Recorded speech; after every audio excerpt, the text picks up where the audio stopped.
Welcome everyone. This is Dave Meyer with BusyWeb here with Harlan Goerger of Ask HG.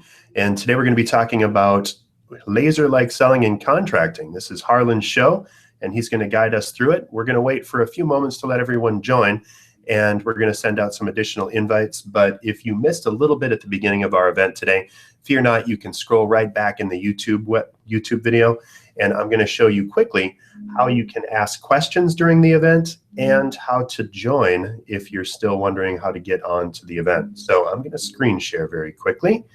And if we go here, you'll notice on this page that everyone was sent to on the BusyWeb website that there's two links. You can either watch the event live by simply clicking play, or if you'd like to ask a question during the event, all you need to do is click on the Google Plus link as I've highlighted right here. And when you click on that link, it's going to take you to a new page. And that new page is going to offer up this button. You can see that it's Q&A and live. And if you click play then, a new window is going to open up and you'll be able to watch the event live in full screen. Now, one of the cool parts about watching the event live in full screen is that you can ask us questions during the event. So if you have a question for Harlan or for anyone else on the team, I guess, you can click the green Ask a New Question button and ask Harlan a question here.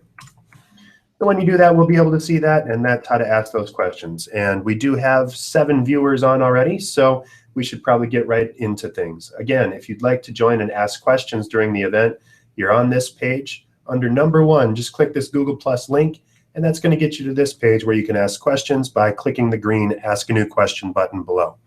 And I am going to be hovering by that, and Harlan, I'll let you know if there are questions during the event. Okay, appreciate it, Dave. Without further ado, here's Harlan.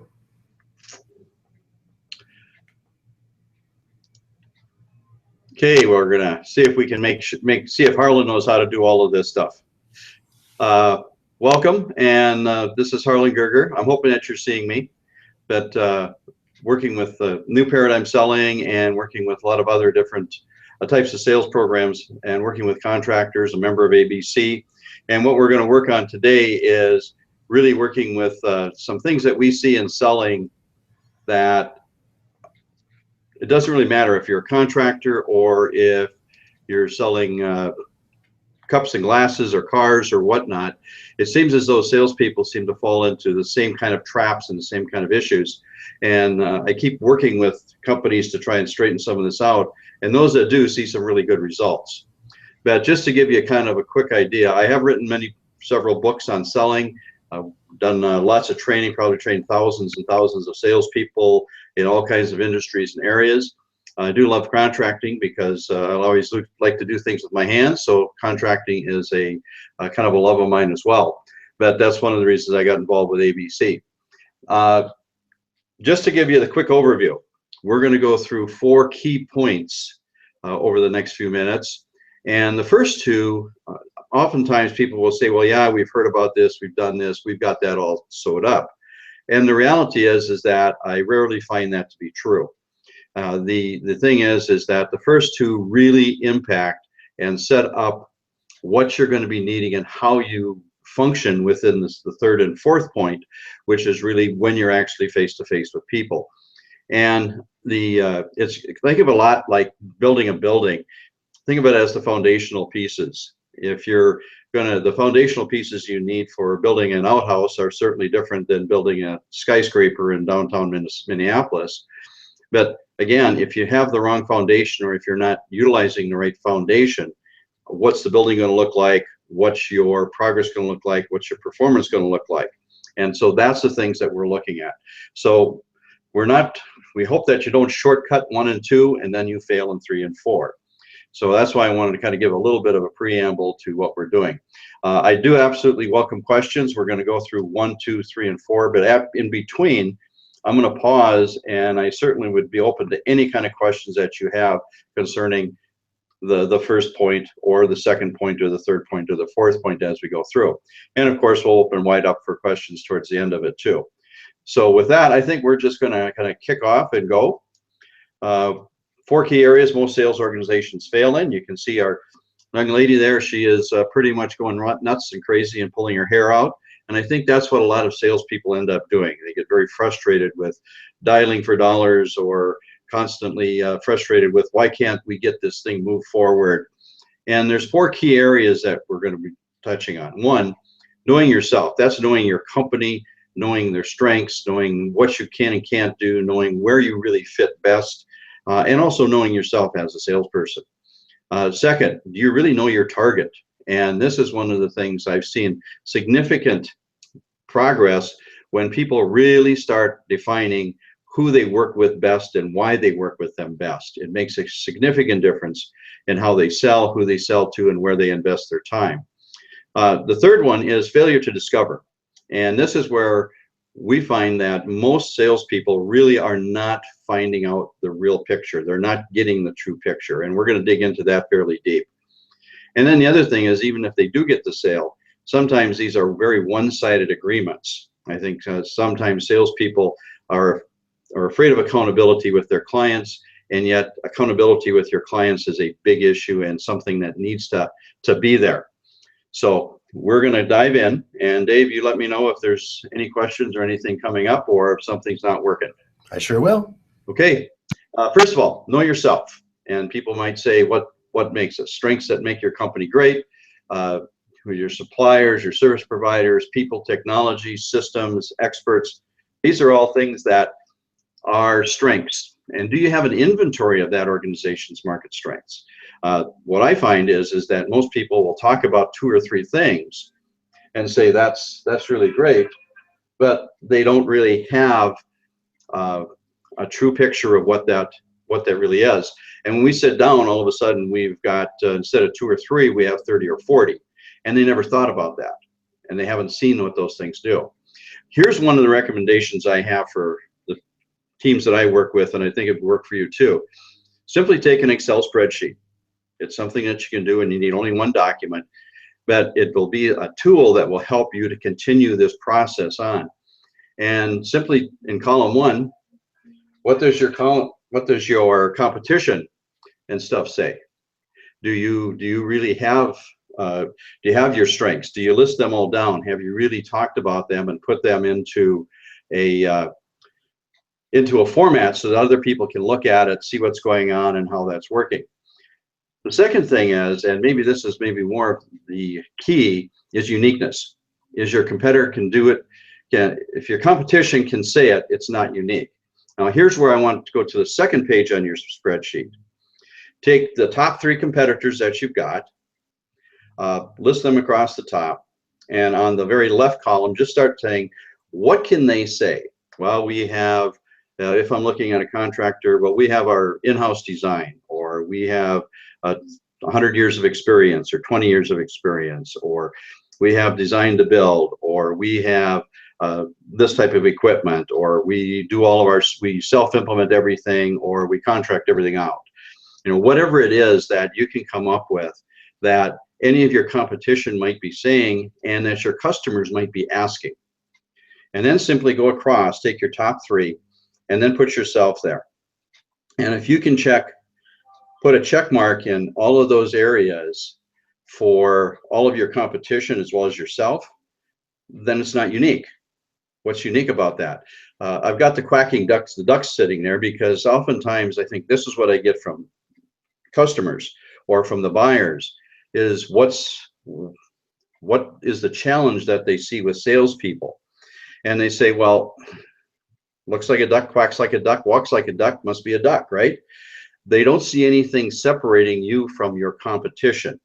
They're all saying the same thing. They're all quacking the same thing. They're all utilizing the same words.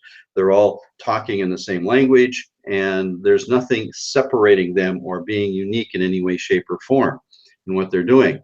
And this is a real challenge. But for example, we run our CEO solutions groups in both Minneapolis and in the Fargo area. And one of our supporters was asking us, well, what's so unique about you guys? Because we have, in Minneapolis, we actually have 12 competitors that when we talk to a CEO, he says, there's 12 groups out here. What makes you so special? What's different about you? So you can see where if we're going to just say the same things and say the same words and be doing the same things, they're not going to see us as anything unique, and they're not going to be able to make that decision as to whether or not our uniqueness provides them some value over the others. And now we get down to just a simple, who do you like best kind of thing. So one of the things that we do is that we utilize a process called traction, and we actually help all of our members implement it, and it's a core piece of our operation. Now, none of our other 12 competitors can say that because they don't do that. So that's a unique that we have. So what is really unique about you? What is it that your competitors cannot say that you can? And that's a challenge to find that, because we kind of all like to feel that we're the same in some way, but that doesn't sell. And that doesn't help your customers understand what you can do. And that's why I strongly suggest something like this spreadsheet, where on page 2, you can say, here's our uniques. You can make those comparisons, and you can keep adding to it as you go along. And pretty quick, you're going to find out, here's where we really stand apart from our competitors. I may be a general contractor, but here's what we really are unique at in doing. And it's something that all the others aren't necessarily able to say or able to demonstrate in some way, shape, or form. Does this take some work? Absolutely it does.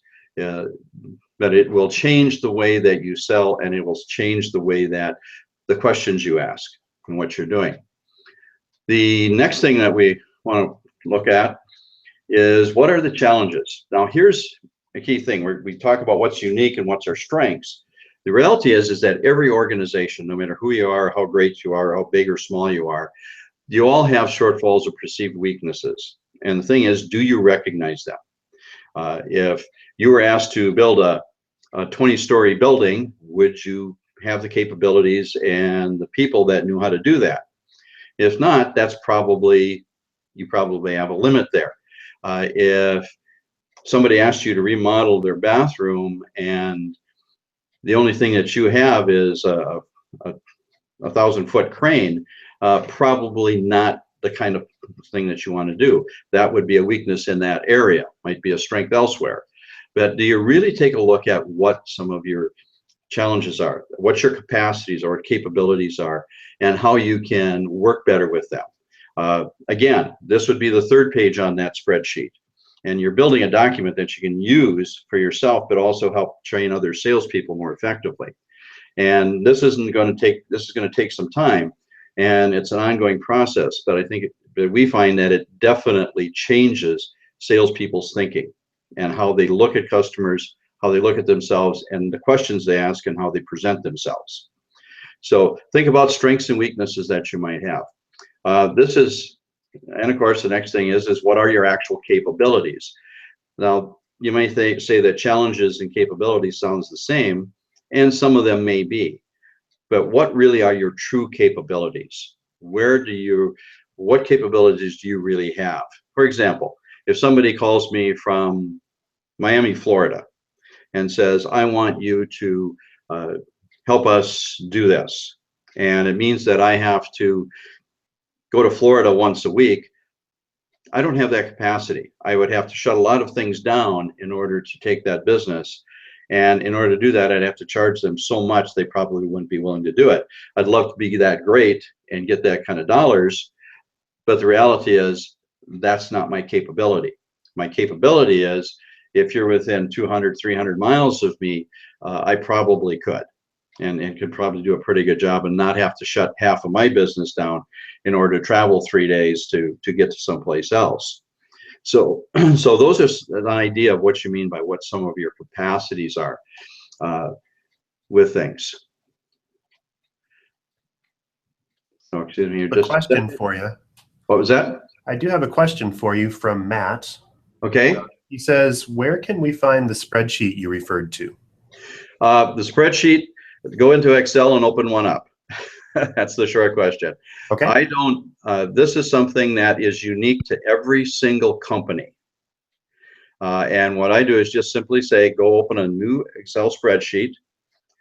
Page 1, what's our strengths? Start listing them. And putting them down and just start a queue of what are all those strengths, and work with it. And this is great as a team exercise. If you've got 2 or 3 or 5 people, spend 20-30 minutes on this. You'd be amazed at what you come up with. And then you can start prioritizing and say, which are your greatest strengths? Then you can take your competition and do the same thing, just move that to the second page and say, here's our uniquenesses. And again, really working through who your competition is, because if you're a general contractor, your competitors are going to be different than if you're a software company, or if you're selling automobiles, or if you're like us and we work with C-level executives. Our uniqueness and our competition, everything, this is all going to be different because of the company or the organization or the products that you're selling.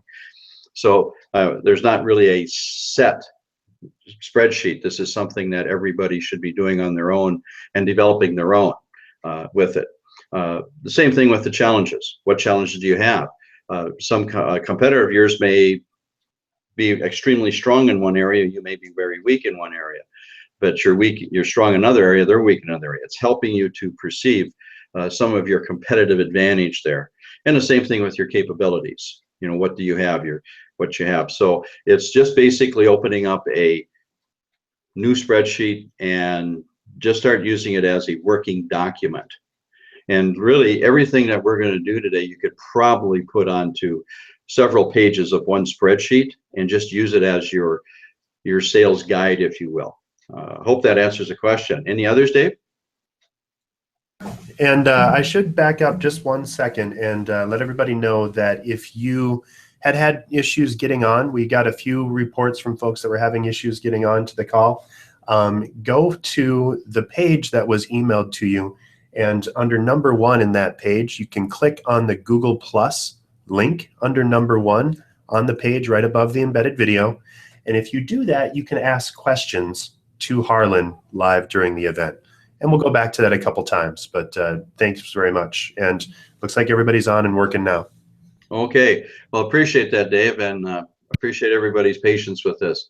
We know how these technology things sometimes work and don't work.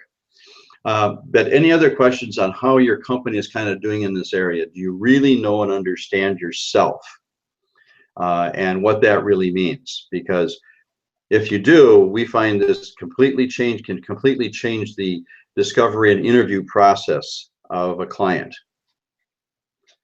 So I'll give you a moment if there's any other questions.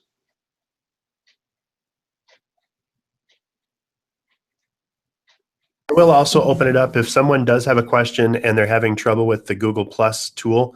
Just send me an email to dave@busyweb.com. And BusyWeb is spelled the same as the URL on the page that you're at. So dave@bizyweb.com, and I'll forward the questions to Harlan. Okay. Well, I'm going to continue on, but always open to additional questions. The second key, and again, if you've been in sales, you've heard this over and over and over again. Who is your target?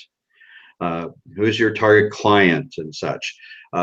We have a picture over there of some P-51s. These are the planes that were brought in at the end of World War II and through Korea. The one with the red on, that's Boomer. That's actually flies out of Fargo here, and I personally know the pilot. And the one at the top with the yellow one is also out of Fargo. But interesting thing, imagine this: you're on a carrier in World War II, and you're a bomber pilot running a P-51, and you fly out, and where are we going? Where's our target? Which direction should we go? What kind of targets are we going after?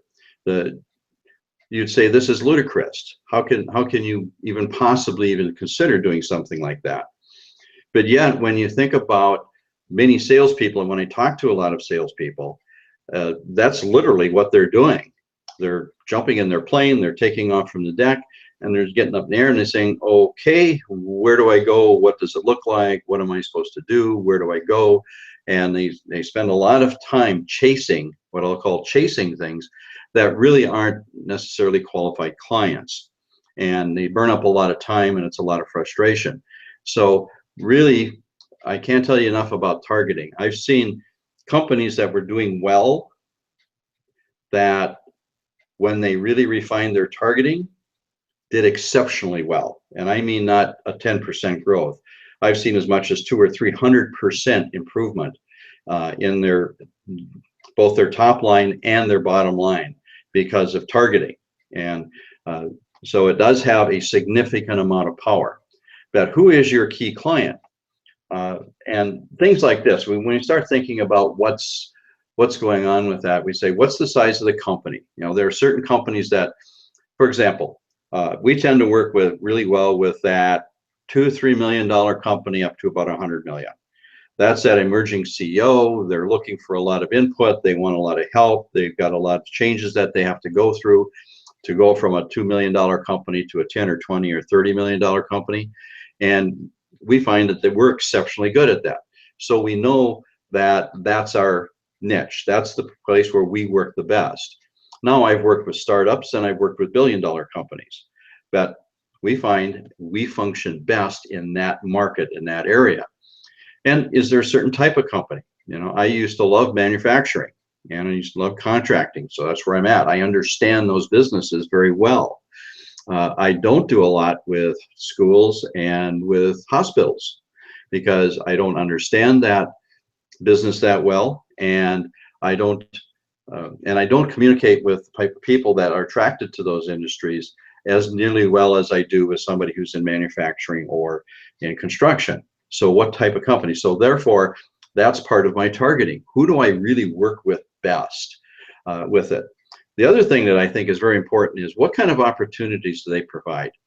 Okay, I'm going to build a $5 million building this year, and it's going to suffice me for the next 20 years.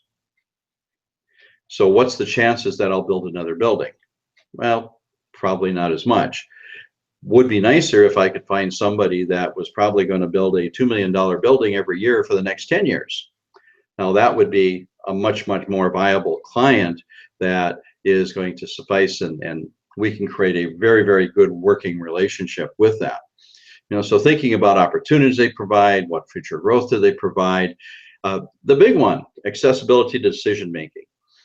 The key thing there is that especially when you're working, if you talk to people who work with Fortune 100, Fortune 500 companies, a sales process can be 2 or 3 years long to try and get something accomplished in a very, very large company, mainly because they simply don't have access to the true decision makers. And even if they do have a decision maker, then some other decision maker alters that decision or limits what they can do. So think about that. How do you access the right decision makers so you can move along? Profitability, just because I have seen this where companies' top line was going up, but their profitability was dropping and they actually lost money, but the salespeople got big commission checks. And so is it profitable? If you're losing money every time that you do business with somebody, that's probably not a good client. Matter of fact, talked with a contractor here not too long ago, and that was one of the things we were going to do is, again, he was going to take a listing of all of their current clients and all the projects they have done, say, in the last 5 years, and just say, what's the profitability of each of these? And see which ones were the most profitable, and then what kind of characteristics does that company have, those clients have, customers have, and how do we find more like that?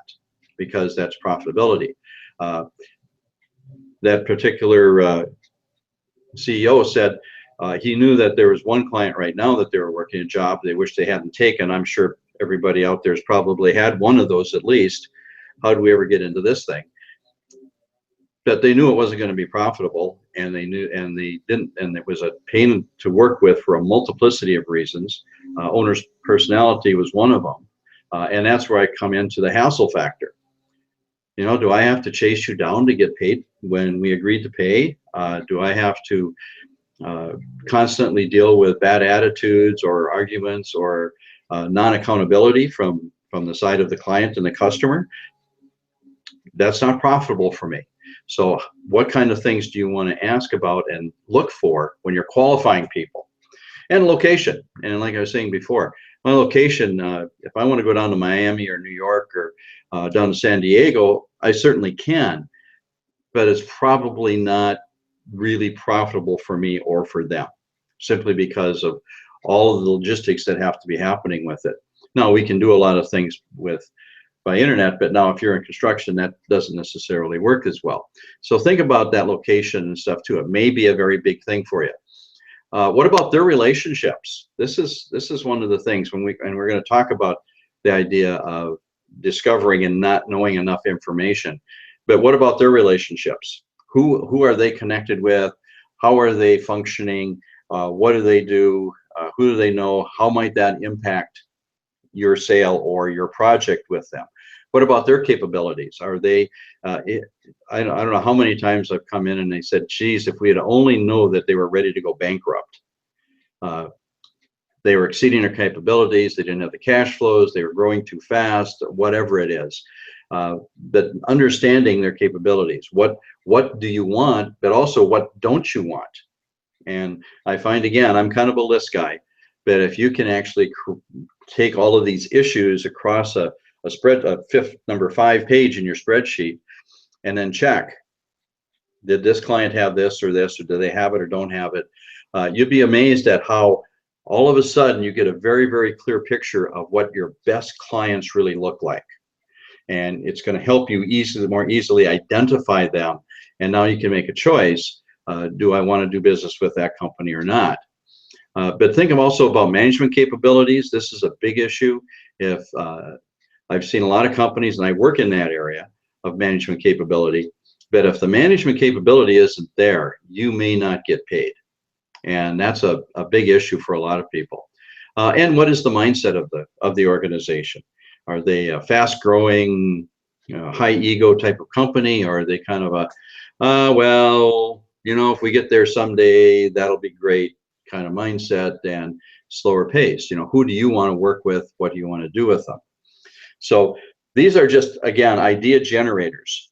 But I would say this is your 5th page in your spreadsheet, and just list all of your clients down the left side, and then across the top, what are all the different issues and capabilities or concerns that you have, and then see who rises to the top, who gets the best marks, and that will help you start identifying who your real best target is. I want to move on to a next area, and that is values. And a lot of times people will say, well, more of that mushy stuff, right? The reality is that the more we work with core values in business and in companies, the more hardcore deal makers and breakers they are. And here's the situation. If your company has well-stated core values and they really live those values, they're stated. But every organization, whether it be your company, your family, your Elks Club, have values, and most of the time they're unstated. There are things that how you function with each other and how you work with each other. So the more alignment that we have, and I've got a lot of different, I had an engineering company that we worked with core values on, and they kind of hassled through it and we worked through it, and it took a while, and then they came up, okay, here's our 3 key really core values. This is how we want to run our company. And this is how we want to treat ourselves, how we want to treat our people. This is how we want to treat the market, and these are real values. And then they said, okay, we've got all this now. How do we use it? And I said, well, what's coming up in the next week?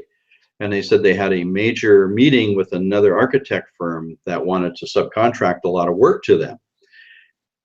And I said, just display your values. Tell them that these are our values. These are how we work. We want to work, and this is what we want to do. They laid out their values, explained them real quickly.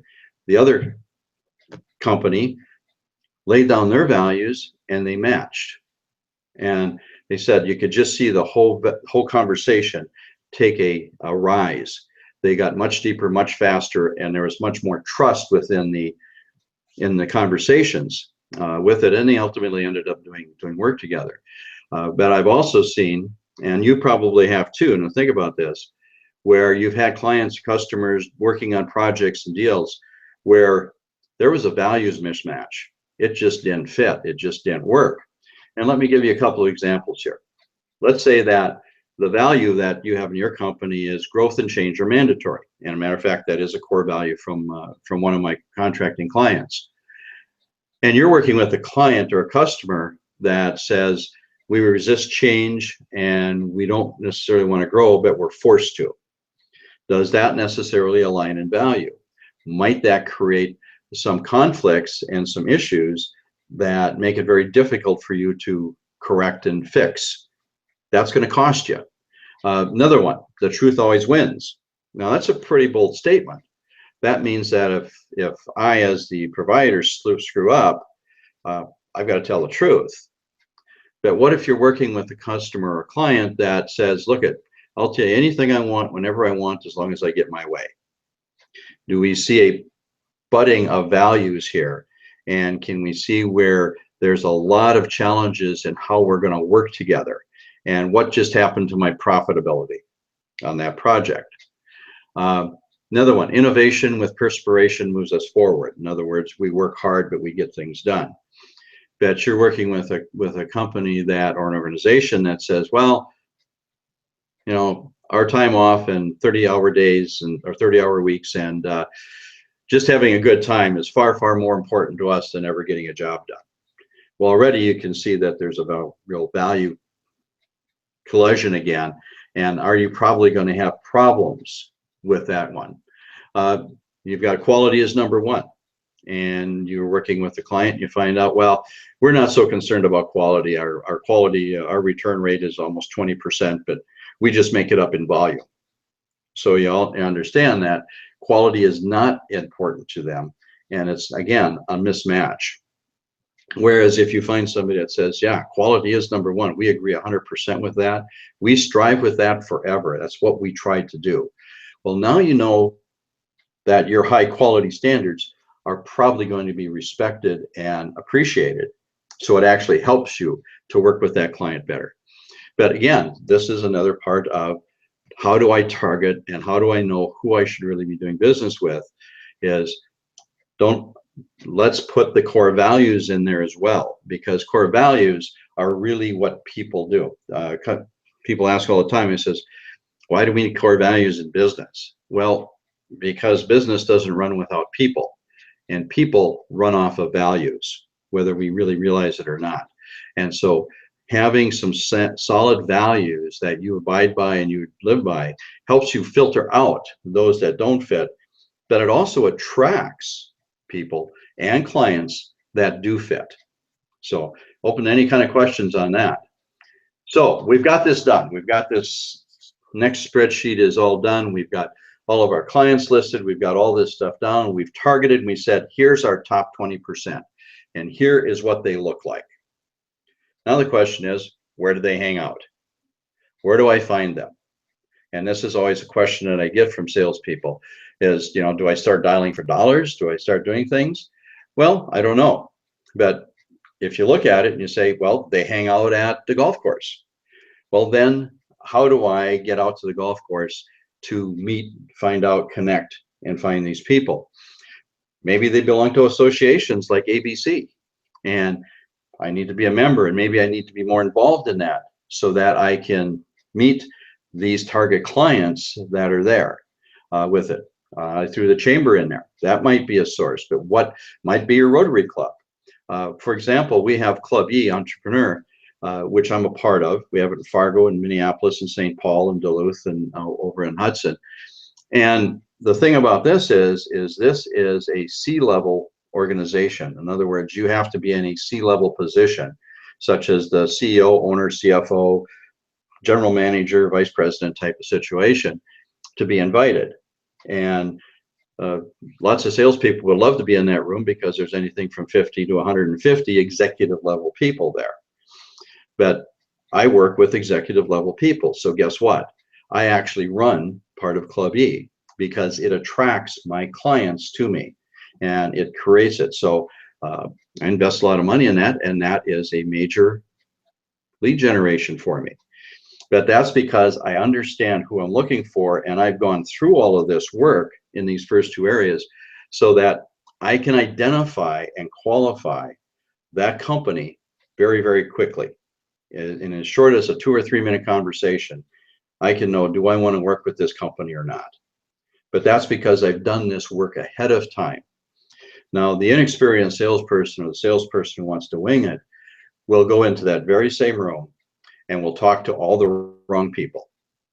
And we'll end up chasing people that that aren't interested, don't want it, aren't good clients, don't fit, because they haven't done the homework in these first two steps with that. And so it's giving you that focus so you can very, very much like a laser, really go in and say, these are the potential people I should be talking to. These are the potential people that really are going to be profitable for me, and we're going to be able to do a great job for them because it's a good fit. And your prospecting and your time of sale and your sales process are all shortened up with that. So that's what I'm going to toss there. We have any questions at all, Dave? No questions right now, and we have a steadily increasing number of viewers. So oh, good. we're doing good. Good, good. Well, we haven't driven them away yet, huh? Exactly. Well, good. But think about what you're doing in your target. And I know I talk about this a lot, and it is amazing. And when companies really go through this effort, actually do this, it does change their sales. And it increases their productivity, it increases the profitability, and it increases the kind of products and services and the kind of clients they're attracting to them. Because you know as well as anything, the best kind of business is a strong referral from an existing customer. And if they're the right target customer, they tend to know others that are in that same kind of bailiwick, if you will. So if you did a great job on providing software project for this company, you're probably going to get a company very similar to them for your next software project. If you did a great job of building that $2 million building for that particular dentist, for example, that was such a great client, he probably hangs around with other dentists or other professionals that are very much like him. And so you get that fit. And now you have better referrals coming in as well. But that's how that works. And I would say that 30 or 40% of my business today is from referrals from my targeted clients. So put that as a testimony, if you will, for how well this works. Okay. Other questions or anything? Okay, we're going to move on. Yep. So now, the first two have been about getting ready, setting that foundation, knowing who we're going to go hunting for. You know, are we going for bear? Are we going for porcupine? Are we going fishing? We need to prepare very differently. So, but here is a big area where I see salespeople really stumbling, and that is the failure to discover. And we've got our gal with the blindfold on. And I tell you, I think 90% of salespeople out there in the market today are just like her. They're out there blindly finding around, trying to figure out what they get. And it's kind of the old adage that, you know, even a blind hog will find an acorn once in a while. But that's not good business. That's not how you have high producing, high productive sales horses. Now, I've got a couple of comments there. 10 to 20% of buying decision factors. In other words, if there's 100 factors in this decision, only 10 or 20 of them are based on product and price, probably more like 10. Now, I know there people are saying, well, wait a minute, it's going to build a $5 million building. Price is going to be a big issue. You're right, price is an issue, but is it the only issue? And actually, I know that in the contracting business, at least from the general side, that several generals have indicated to me that the pricing and bidding structure is changing, and clients are coming to them and saying, look, we're not going to negotiate the price, we're going to negotiate the markup or the percentage, the gross profit percentage, but you're going to have to meet all of this criteria about safety, about performance, about productivity, about capacities. All that sound familiar to what we were talking about in number one, right? And so because they realize that they want high quality, high productivity, and price and cutting price is not necessarily how they get that. And so we're seeing that change. So product and price, if product and price are your only two things that you're selling on, you're missing a good 80% of that decision process.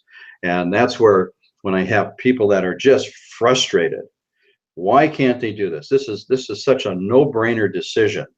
I mean, they got to be blind not to see the value of going ahead, but yet they don't. And that's because 80% of the decision factors probably have nothing to do with the product or price. And I'm going to just give you a quick short story. This is from another consultant, but they were working on a large software sale. The ROI on this thing was insane. It was going to fix all kinds of problems. It was going to help the company grow. It was just, there was just plus. And it was $1 million price tag on it. And it was all ready to go. Let's go. But it wasn't happening. And so the consultant that came in said, well, let me call them and let me find out what's going on. Kind of got the story. And called the VP that was kind of in charge of it, happened to be a woman, and just said, it must frustrate you to have all of these opportunities for the software to go through and not be able to move forward. I mean, what could possibly be holding that up? And she said, yes, it is really frustrating because it would fit so much things, it would fix so many things, it would make stuff happen so well. And so the consultant simply asked, well, obviously then there is something that is blocking this, and there's something that is causing you not to say, let's institute this. And he says, would you mind sharing with me what's going on behind the door? And they said, well, we got a new VP of HR, and he is an absolute dickwad. I hate working with him. He's frustrating. I don't even want to go talk to him, but I need to get his approval on a piece of this software so that we can go through with it. And so the consultant stopped and said, okay, so if I'm hearing this right, you're holding up all of these millions of dollars of productivity for your company and for your people because you have a personal issue with another executive. Is that what I'm hearing? And it was a real pause, and I said, yeah, that's the issue. So what would be your plan on how can you address that, or how do you think you could approach that so that this could be addressed and taken on? By the way, the PO came 2 days later because they finally worked through that. Now, please tell me, what part of that story had anything to do with product or price? Had everything to do with a relationship within the organization that was stalling something that was very good for all parties because of one person. Now, not everybody's going to run into quite that dramatic an issue, but it does demonstrate that most stalls and most stalled sales have really nothing to do with product or price, but they do have to do with all of the workings within the organization and what's going on with it. Do you really understand the decision makers? Do you understand their decision process? And by the way, if you've really targeted, if you've really done 1 and 2 well, you'll be able to ask these kinds of questions because you're going to have a different viewpoint on this client and this customer, and they're going to have a different viewpoint on you. Your values are going to match, all these things are going to match. You're going to be able to ask these kinds of questions and have these kind of conversations with it. And by the way, I tend to have conversations like this on a regular basis with it, both in coaching and both in selling. So again, understanding that product and price is not always the issue, but there's always something else behind it. And the only way you're going to do that is by strong discovery. And that's why we look at that. The customer's decision process, and that's the thing that I think is really key. Write that down. Do we understand the decision process of the client? Can we describe what has to happen within that organization for them to give us a okay and a check? And if you throw up your hands and say, I haven't a clue, well, there's where you're going to get stalled. So really have that kind of conversation, and have that kind of conversation with your client. That should be part of your qualification, is what really is the decision process within this organization. We're going to build a $5 million building. There's going to be a lot of moving parts in that decision process. Why not get those out front so that you understand who the players are, the how, the what, and the why of that decision process, so you can work with it better and more effectively. Most salespeople do not do that. They can't tell you what the decision process is within an organization or within a client. Some of the things that we really push on is, are the right people in the room? If you're going to have a multiple or a decision process that includes many people or multiple people, who are those multiple contacts? Who are the influencers? And influencers are both internal and external. You know, internal, we've got a VP, we've got a marketing person, we've got the executive, we've got engineering, we've got who not else. But externally, we've got bankers, we've got investors, we've got other partners, we've got a CPA, we've got an attorney, we've got who do they golf with. These are all external type of influencers and stuff, and they can influence a question. Because I'm sure, thinking out yourself, if you've got a tough nut to crack, you got a big question on your mind, and you're out golfing with your buddies, do you ask them about it? Do you get their input? Do they maybe sometimes influence you to go one way or the other? So it's no different for your client. The next thing is, are they accessible? And this was talked for before, but accessible. Can we get to the buying group? Is the buying group accessible? Or if you've got 5 people you got to work with, and all 5 of them are taking 3-week vacations back to back to back to back, you're probably looking at 6 months before you're ever going to get them together to have any kind of meaningful conversation. So what's the accessibility? Or are the owners over in Europe or over in China or someplace else? Can you access them? What's that accessibility? Are they there for the right reason? Now, a lot of times I've had situations where we've gotten a buying group or a company together, and you ask, are they there for the right reason? Well, they're just here because we think they should be in here. Well, what are they bringing? What are they bringing? You know, maybe you want, if you're buying software, you probably want your IT or your tech person in there. If you're building a building, you probably want your maintenance people, and you probably want some of your managers in there so that they can say, well, here's what we're concerned about as we look at how we're going to function in this new building. But how are they there for the right reason? You also need people there that have a knowledge base, and that comes back to, if I'm doing software, I need an IT guy. If I'm doing construction, I need somebody that understands some construction or has done some of this before. What's some of that knowledge base that we need so that they can make this decision faster? Criteria. Do they understand? Does the buyer really understand their criteria and why they're doing what they're doing, what they need, what their needs are? Is that criteria clear to them? And by the way, the only way I've found to really help clarify that is you got to ask. You got to ask lots of questions. Please put this down. Telling is not selling.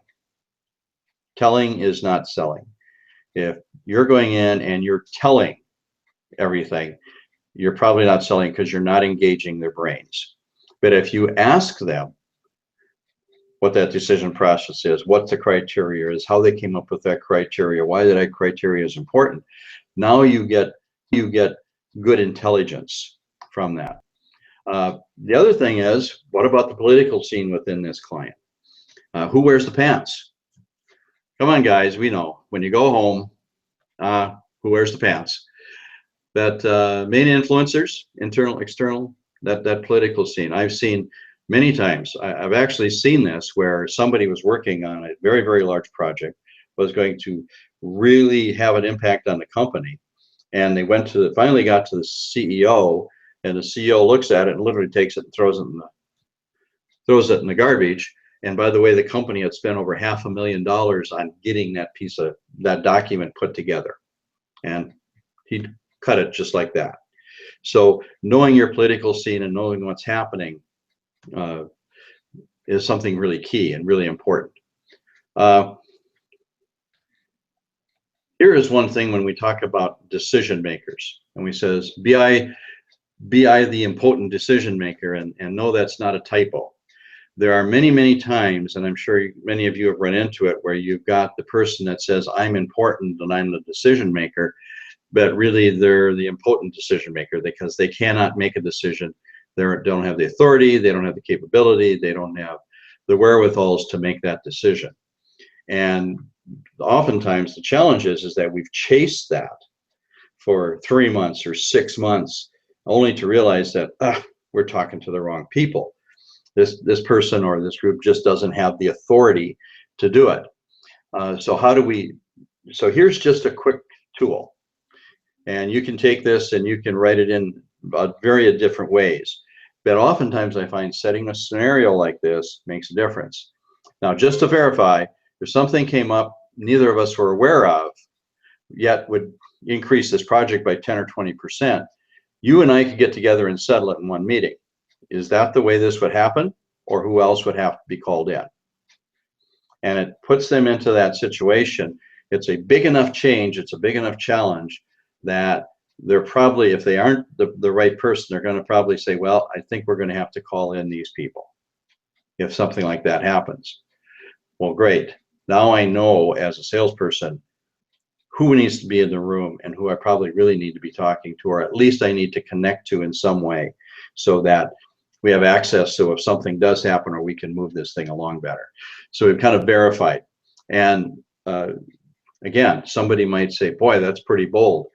Listen, when you're dealing with $1 million and $5 million and $50 million and $100 million projects, you darn well better be bold. If you're selling Cracker Jack at the grocery store, that's a different thing. But this is about viable time. It's your company's time. It's your time. It's the company's profitability that's at stake. So we need to make sure that we're talking to the right people and moving that through and discovering what the real process is. So we'll leave that up there for a second if you wanted to write that down. But you notice that we simply say, if the project went over 10 or 20%, would we be the ones that would settle this? If not, who needs to be in the room? And that I've found has sorted out a lot of that impotent decision makers, as I call them. The next thing we want to jump into is, what about some questioning types? Here's the thing that I'll say. I am a very, very, very strong component of lots and lots and lots of effective questioning. Here's the way I look at it. If you've got 2 eyes, 2 ears, right, and you got 1 mouth, we should be speaking in proportion. In other words, we should be speaking about 20% of the time, asking and observing the other 80% of the time. With that, using your eyes and your ears far more than your mouth. But a lot of people aren't really functional in the question area, and this is where it kind of falls down, because you can discover and persuade people much easier. So very quickly, open versus closed question. Do you like red? What is it you like about red? Those are two different questions. Open versus closed. Closed is, do you like red? I get a very yes or no question. I get a piece of information. It's very short, very succinct. Doesn't get me a lot of big information, doesn't give me a lot of insight. When I ask, what is it you like about red? Now I'm getting something else. I'm getting an understanding of the person, some of their thinking, how they look at the world, why they look at the world that way. I can get values, perceptions, these kinds of things. So think about the questions that you're asking. And frankly, we could spend hours on questioning process and questioning type of skills. We just don't have that kind of time here today. In our new paradigm selling, over 70% of that program is on questioning, because we feel that's the most powerful thing about influencing other people. Product versus situation. This is, and again, talking more about situational helps you, again, get deeper, get better understanding very quickly. What types of buildings are you utilizing now? Well, that gives you pretty much, you can observe that and say, oh, I see you're using a steel pole building. Okay, I can see that. I don't necessarily have to ask it.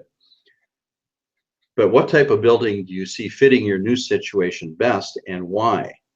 Now we're having them to have to think, and they're having to explain their thinking and their criteria and what they think is important and why they think it's important.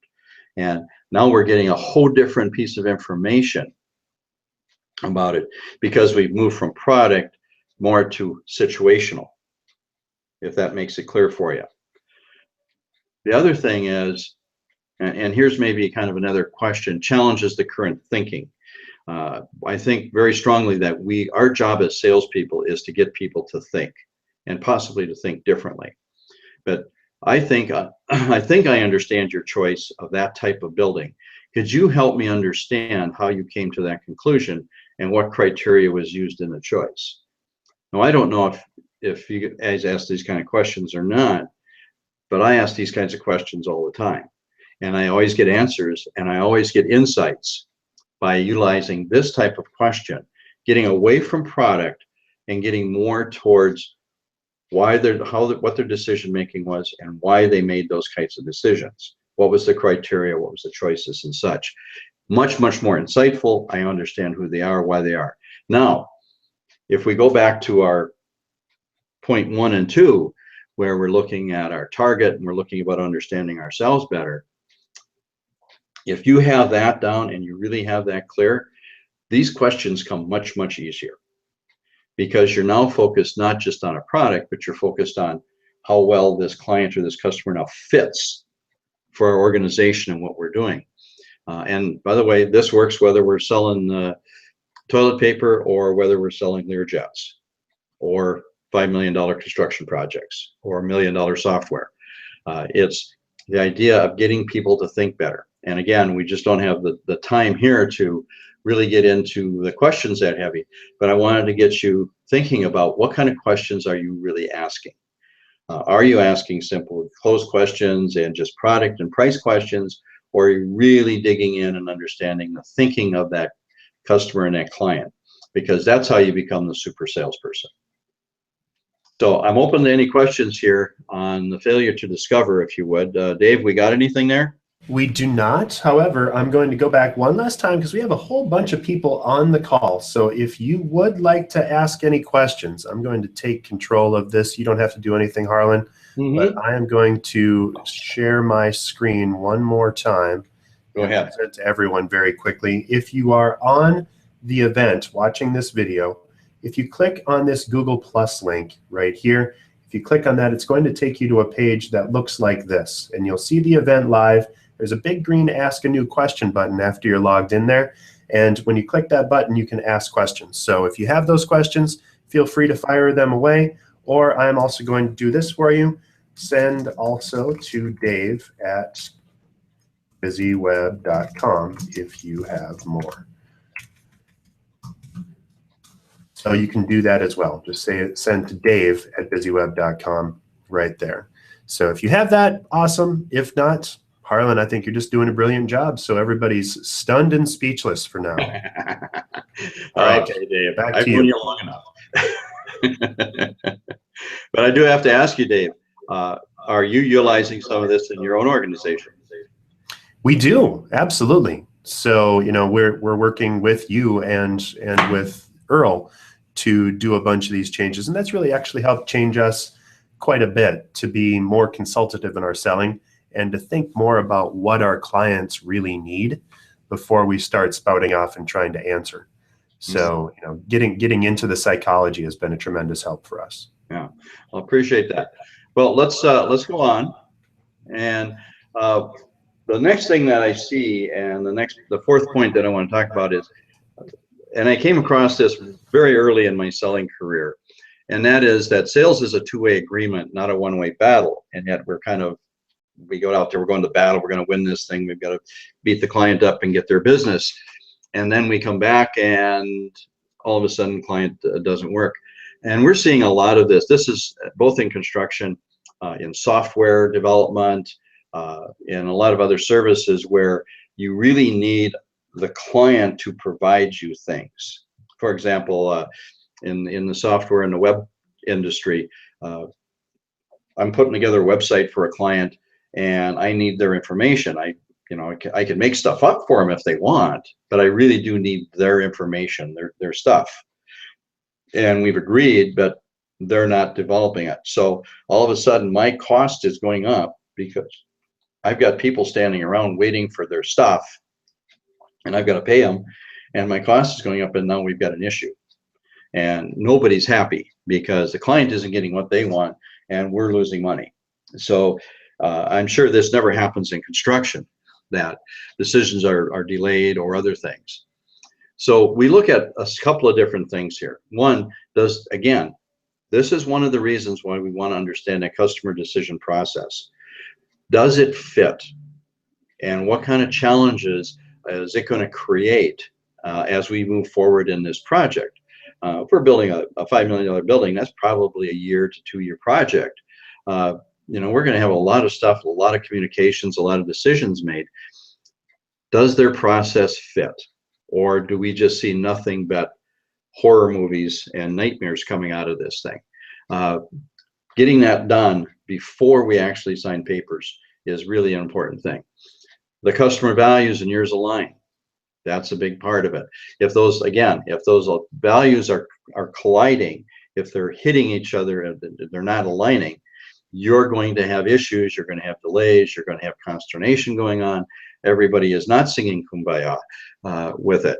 And again, anytime you run into these delays and these types of things, you know that that's costing you money. The project fits your strengths and capabilities. If I use the example a lot of times, if I took the Preakness winner, the Kentucky Derby winner, and I hitched them up to the Budweiser wagon, or I tried to have them plow a field, they might be able to pull it along, but I'd probably have a lot of broken legs on a lot of horses. They just don't have the capability and the strength. Same thing if I took the Clydesdales off the Budweiser wagon and said, hey, you're going to win the Kentucky Derby, they'd line up and everybody would laugh. He says, this isn't a possibility. They don't have the capability, the capacity to run that fast, type of thing. So it's fitting the right clients in the right places. So if your capabilities and strengths just aren't there, that needs to be dealt with now. Now I know salespeople hate that because they want to have the sale, they want to have it done. But again, if you've got your people prepared, if you've done step 1 and 2, this becomes very easy. Because that salesperson and people out there saying, you know what, I've got some real concerns here, that this may be a profit, a loss deal for us.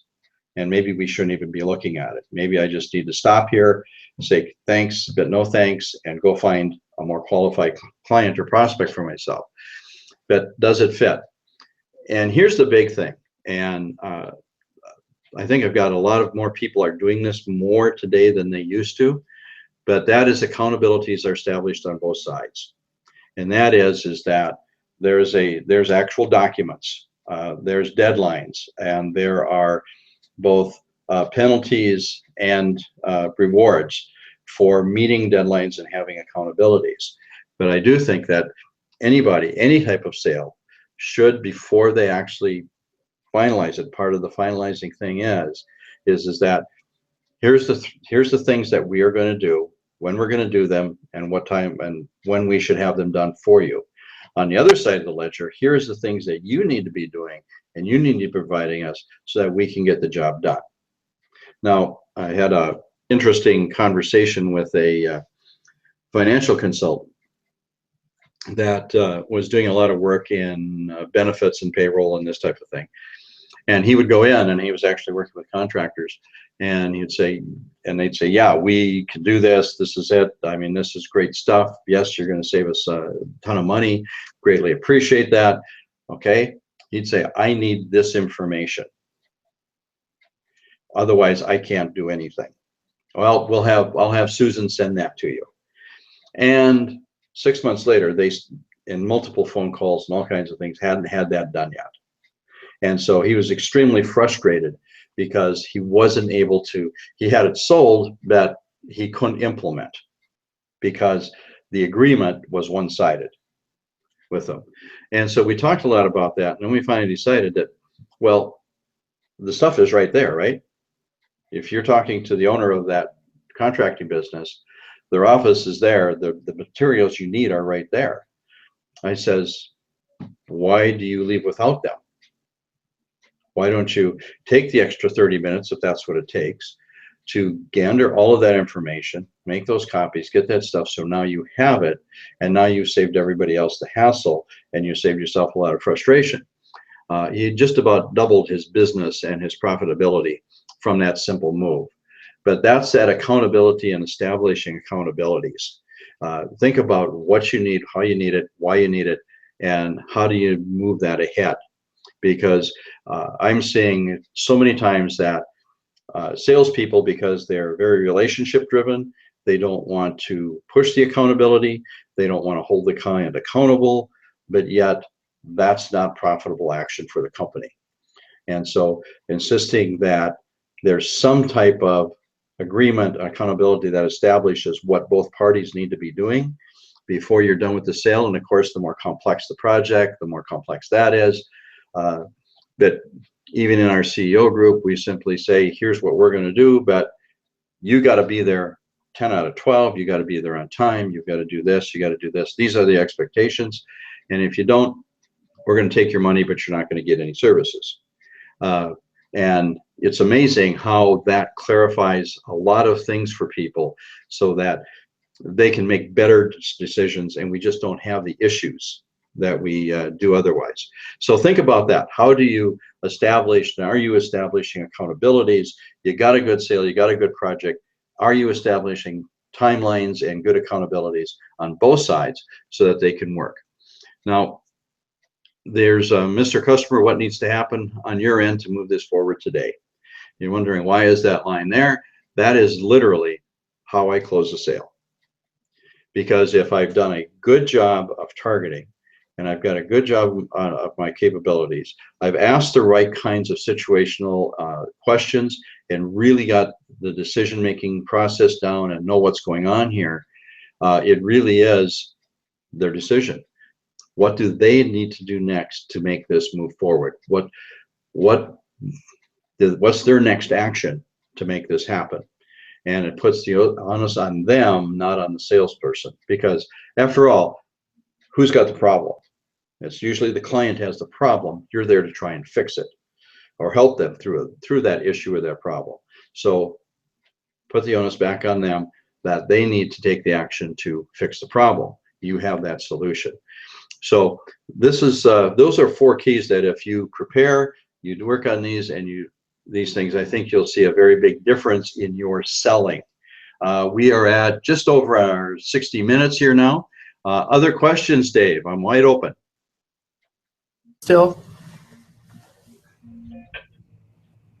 What was that? No further questions. We're all set. No further questions. Well, I've either stunned them or confused them. I don't know. Which is it?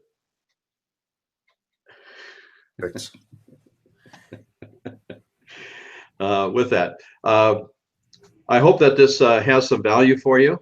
We can certainly hold on here for some questions. We said 90 minutes. We'd be open to that. I'd be open to any other kind of questions too that somebody has concerning selling or anything specific that they might have. If I can try to help somebody here, as long as we've got people engaged and got them online.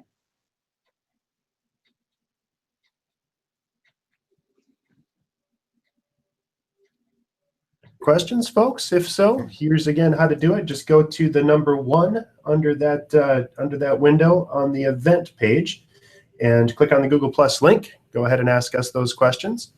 Otherwise, if you have things that you'd like to follow up with, Harlan, you should probably send out your email address so that everyone can get you. Yep. Well, I'll just say that in summary, know yourself, know your target, discover the 80%. That missing 80% that most people miss, and have good accountability on your agreements. Those 4 things will really have a significant change in your sales. As far as me, there I is, and that's my great-great-granddaughter. She's 8 months. Got to spend the weekend with her last weekend. But there is my contact information. My mailing address, my cell phone, my email address is hg@askhg.com. You can get there anytime. Our websites, and we have offices both in Fargo and Minneapolis. I have Earl in Minneapolis, and I have Dave and myself here in Fargo. So we're available to assist, help, do training, whatever it is that we can do to help you move your organization further ahead. Hey, Harlan, we did get a question in from Stephen, and he asked, have you found that a lot of people are afraid to ask for the sale?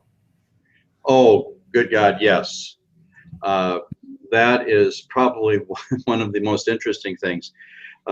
And again, it goes back to that. I think it's a mind shift that we have to do there. because they're focused on product, and they're focused on product and price. And they're afraid, it seems as though they're afraid that if they push too hard or they ask, that somehow that's going to jeopardize that relationship with the client. On the client side, they say, matter of fact, I just had one of my CEOs yesterday was talking about,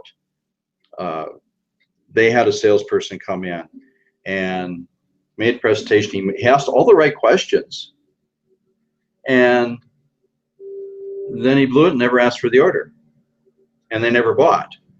But he said it's just mind-boggling, and all he could think of is, I hope my salespeople aren't doing this. You know, it was actually terrifying to him. But yes, I would say that a big part of production, non-production, is that they aren't asking for the sale, or they're not understanding how to ask for the sale. And it's more than just closing. You know, just a new closing technique isn't the issue. It's more about how they're looking at selling from a bigger point. And that's why I emphasize so much the first two, because I find if that's in place, if they really understand the step 1 and 2 here, that tends to change how they ask questions and how they look at that selling process. And I have seen that impact a lot of that closing. Not 100% of the time, but I've seen an impact on that closing. But yeah, you're absolutely right. It's one of the more frustrating things, both from a management and a sales situation, training situation, is that people just are unwilling to ask for that order, which I guess I don't understand. I think it's funny because we've had this experience with some of our sales reps before. They get so caught up in being consultants that they forget to switch gears back in and ask for the value that they've just delivered. Yes. Yeah, and because people want to buy, frankly, they do. I mean, why are the malls full on the weekends? People want to buy. And actually, one of the points I wanted to make here too is that salespeople, let's do it this way. Let's say that you're a buyer, Dave, and I'm going to come into you and to sell something, and maybe your resistance level is at a 4 out of 10. You've got some resistance there. You know that I'm there to sell you something, and you're not sure you want to buy, but you know that you should probably listen. By the time the salesperson gets there, gets halfway through their process, they have elevated your resistance to an 8. Yeah. Because of how they're presenting, what they're doing, because they're talking more than they're asking. They haven't engaged your thinking, and they're pushing a product rather than trying to solve a problem. And they actually create more resistance, which now makes it harder for them to ask for the order and to close that sale. Perfect. Well, we did have one final note, and Earl has asked, good questions. Are the questions and answers going to be included on the archived video? And to that we answer, absolutely. So all of these are already recorded. If you go back to the page that you received in your email at the BusyWeb link, you'll see now that there is a fully embedded YouTube video of this event. So this is recorded. Harlan, feel free to use this however you'd like, and embed it on your website if you'd like. When you click on the video, it'll actually take it to the YouTube page, and you can share it and embed it as you wish. Feel free to go back to that. The content and the contacts. Of course, if you have additional questions, feel free to ask Harlan at hg@askjhg.com, and give him a call, and his phone number is included on here as well. All of this data is available for you, and we are not going to take it down or move it anywhere.